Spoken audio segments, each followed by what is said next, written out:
Once upon a time, there was a writer named Alice who was afraid of failure. She had always wanted to be a writer, but she was so afraid of not being good enough that she never finished any of her stories.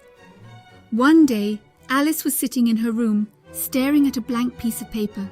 She had been trying to write a story for weeks, but she couldn't seem to get started. She was too afraid of failing. Suddenly, Alice had an idea. She decided to write a story about a writer who was afraid of failure.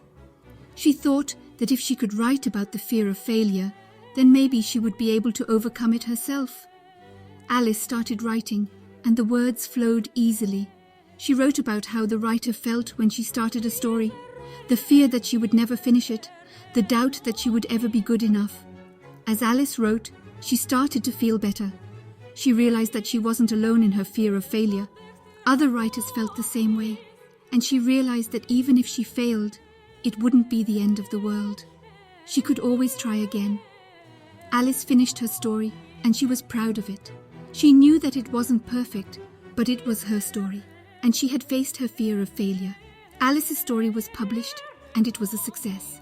People could relate to the fear of failure, and they were inspired by Alice's story. Alice's story helped her to overcome her fear of failure, and it helped other people to overcome their fears as well. The end.